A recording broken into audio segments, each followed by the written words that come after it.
Bonjour, c'est vraiment pour moi un plaisir d'avoir la possibilité de compter sur la présence de la pénaliste française Mireille Delmas-Marty, qui est venue ici afin de recevoir un prix très important de la Société internationale de défense sociale. Cet après-midi, elle va en fait recevoir la médaille Cesare Beccaria dans la Chambre des députés. Mireille Delmas-Marty est l'auteur de pièces si importantes telles que la trilogie Les forces imaginons du droit. En plus, elle est la directrice d'une œuvre formidable qui s'appelle Le chemin de l'harmonisation pénale, où elle essaye de raconter les processus d'intégration internationale et européenne d'une façon très originelle. Pour réaliser cet ouvrage, elle a compté sur la collaboration de différents professeurs procédant des universités étrangères tels que Stefano Manacorda de l'Italie, Ulrich Sieber de l'Allemagne ou même le professeur Luis Arroyo Zapatero de l'Université de Castilla-La Mancha. C'est à propos de ce livre que j'aimerais bien vous poser quelques questions, notamment sur la théorie des trois R. Cohérence, complétude et complexité des systèmes. Comment êtes-vous arrivé à l'idée de transposer une théorie mathématique au monde juridique?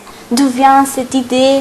Vient-elle de votre dernière étape à la Sorbonne, dans laquelle vous avez eu de fortes connexions au rapport avec des spécialistes d'autres disciplines, ou vient-elle plutôt de votre passage par l'École de France? Merci de me poser cette question parce que moi-même, ça m'oblige à réfléchir sur la manière dont je fonctionne.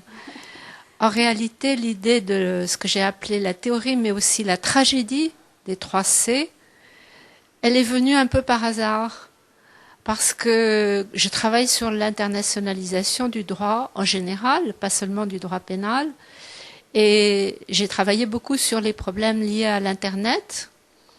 Et en lisant des articles à propos de l'Internet, je suis tombée sur un article parlant des 3 C.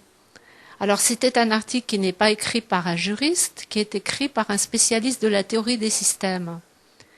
Et c'est une théorie qui aide à comprendre la difficulté à penser les systèmes complexes. Or, le droit, en général, et le droit pénal en particulier, est devenu de plus en plus complexe, avec l'intégration européenne, avec la justice pénale mondiale. Alors cette théorie, qu'est-ce qu'elle dit? Les 3 C, c'est, vous l'avez rappelé, la complexité, la complétude et la cohérence. La complétude, c'est l'enchaînement hiérarchique des normes pour le juriste. La cohérence, c'est la légitimité, les valeurs sous-jacentes qui soutiennent les systèmes de droit. Et la complexité, c'est un mécanisme d'engendrement des normes par interaction, c'est-à-dire pas seulement un engendrement hiérarchique, mais par échanges horizontaux. C'est un engendrement qui amène à des systèmes très évolutifs. Donc je dirais la complexité, c'est à la fois le caractère interactif et le caractère évolutif. Alors, la théorie, ou plutôt la tragédie des 3 C, c'est qu'on n'arrive jamais à avoir les 3 au même niveau. Plus un système devient complexe, plus il est difficile de maintenir la cohérence et la complétude. La cohérence, c'est gênant de ne pas pouvoir la maintenir à une époque où on sait que les valeurs sont très menacées. L'universalisme des droits de l'homme est remis en question. La complétude, c'est gênant aussi de ne pas la maintenir parce qu'au fond, c'est l'engendrement qui est hiérarchique et qui garantit par le formalisme juridique ce que nous appelons la sécurité juridique. En même temps, comment se débarrasser de la complexité? C'est pas possible, ou tout au moins ce serait possible uniquement si on allait vers une internationalisation du droit de type hégémonique. Là, les choses redeviennent simples. On prend un système juridique, celui du pays le plus puissant, et on l'impose au reste du monde. Là, on a une harmonisation extrêmement simple, et on peut garantir la complétude et la cohérence, mais peut-être pas celle qu'on voudrait. Si on préfère, et je pense qu'en Europe notamment c'est le cas, une harmonisation pluraliste, dans laquelle aucun système n'est prédominant, dans laquelle chaque tradition a sa place, alors on a besoin de la complexité. La complexité, c'est le prix à payer pour le pluralisme. Mais du coup, on perd un peu de cohérence, on perd un peu de complétude, et il faut l'accepter, mais en même temps, il ne faut pas se résigner, il faut essayer de trouver des réponses à cela. Donc voilà une longue réponse, tentative de réponse à votre belle question. Maintenant, je voulais changer le sujet pour parler de vos forts rapports avec la Chine.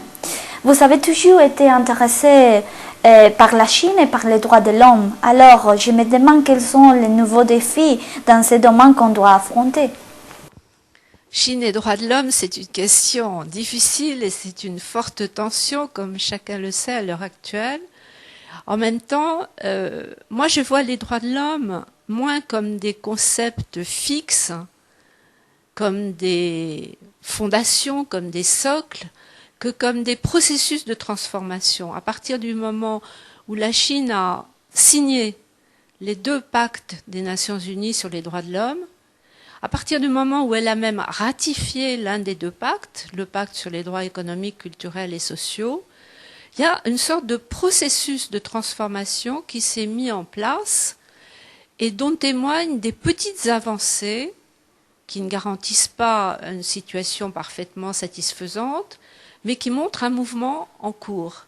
Par exemple, en 2004, les mots droits de l'homme ont été introduits dans la constitution chinoise, alors que 20 ans plus tôt, c'était des mots interdits, des mots tabous.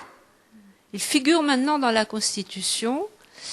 De même, en 2004, a-t-on introduit le droit de propriété dans un pays qui se veut socialiste dans le sens le plus fort du terme depuis l'arrivée de Mao Tse-tung au pouvoir. Ça veut dire quelque chose. Inscrire un droit à la propriété qui soit pas seulement la propriété publique, mais la propriété privée. Et puis, on voit aussi des évolutions dans le droit pénal et dans la procédure pénale. La peine de mort n'a pas été abolie, elle est même très utilisée, mais il y a une discussion maintenant chez les pénalistes. Il y a un courant qui est peut-être pas tout à fait abolitionniste, mais qui cherche à réduire l'usage de la peine de mort, à limiter les crimes punissables de la peine de mort. En matière de torture, on sait que c'est une question très sensible pour les droits de l'homme. Eh bien, il y a également des efforts. Il y a un crime dans le code pénal quand un fonctionnaire utilise la torture pour obtenir des aveux. Alors, c'est un crime qui n'est pas toujours poursuivi, qui n'est pas toujours appliqué, la sanction n'est pas toujours exécutée, mais au moins, il existe. Et là encore, il y a débat sur les manières de mieux respecter la dignité, car l'interdit de la torture, c'est la protection de la dignité de chaque être humain.